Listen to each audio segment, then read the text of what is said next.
Itu seorang sahabat baru ni sebut pada saya satu kata-kata menarik. Dia kata kalau nak bunuh pokok ustaz, kita racun akar dia. Sebab baru pokok tu akan mati. Kalau kita hanya tebas, biar dia tinggal akar, satu hari pokok tu akan hidup dan dia akan tumbuh kembali. So, cara nak hapuskan pokok itu, bunuhlah akarnya atau beracunlah akar dia. Begitulah ustaz dengan manusia. Nak bunuh Islam, tak boleh pergi bunuh orang Islam, tak mati tuan-tuan. Maka racunlah akidahnya. Hari ini jadi 444 tahun orang Islam tak goyang akidah, tapi mutaakhir ni goyang. Sebab yang diracun tu bukan lagi orang Islam. Yang diracun tu akidah orang Islam. Jangan bagi faham ketauhidan. Jangan bagi belajar tentang soal berkenaan dengan Allah. Cabut Allah keluar daripada jiwa. Maka akan pupuslah agama. Walaupun orang tu masih bernama Muslim. Ustaz katanya lagi, kalau kita nak hapuskan satu bangsa, racunlah sejarahnya. Saya yakin 99% kita di Malaysia ni tak faham sejarah betul kita. Semalam saya tengok syarahan Ko K. Kim. Ni syarahan dalam YouTube lah. Dia kata salah siapa yang namakan bahasa Malaysia. Kita tak bercakap di Malaysia dalam perlembagaan bahasa Malaysia. Kita cakap bahasa Melayu, tuan-tuan. Baru saya dapat tahu. Kena baca sejarah balik baru tahu.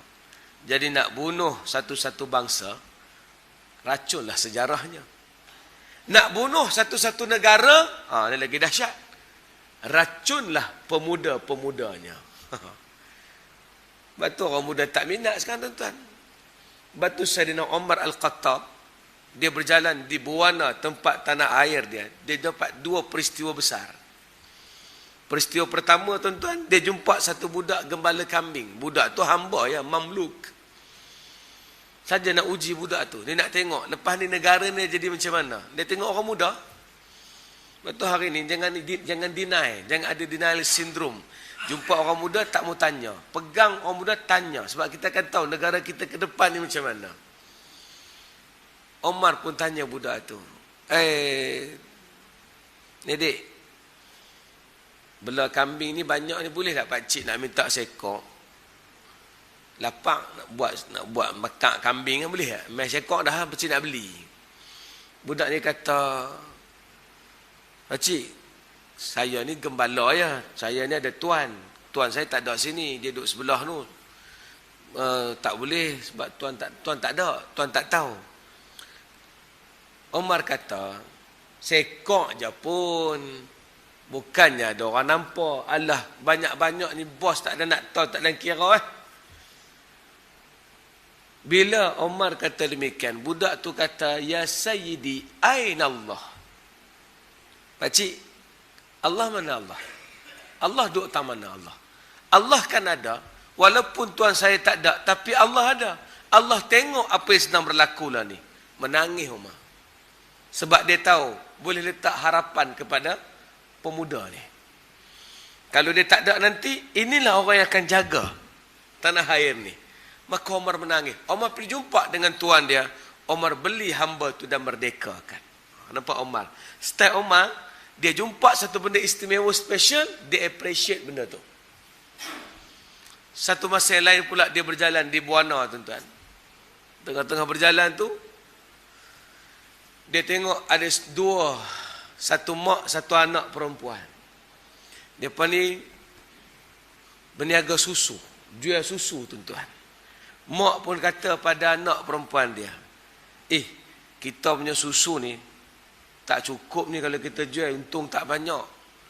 Kalau kita nak bagi untung banyak, kita tambah air. Mak dia bagi cadangan. Tambah air lah, orang bukan tahu. Maka anak perempuannya kata, tak boleh mak. Kalau Omar tahu, nanya kita. Dan Omar tengah duduk parti ni. Kalau Omar tahu, nanya kita. Lepas tu mak dia kata, mak bukan nampak. Omar tak nampak pun. Tak ada masalah.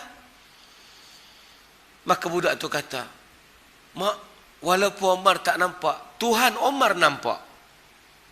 Dengar peristiwa tu, menangis Omar. Balik ke rumah, jumpa dengan anaknya bernama Asim. Asim, aku arahkan hang kahwin dengan satu budak perempuan yang aku baru temu tadi. Asim ni anak taat, tak cakap banyak. Terus kahwin dengan perempuan tersebut. Maka lahirlah daripada perempuan itu seorang anak perempuan pula, namanya Laila. Laila inilah yang berkahwin dengan Abdul Aziz bin Marwan. Daripada Abdul Aziz bin Marwan kahwin dengan Laila ini, lahirlah satu zuriat namanya Omar bin Abdul Aziz. Nampak tak tuan-tuan? Itu cara orang bina tamadun.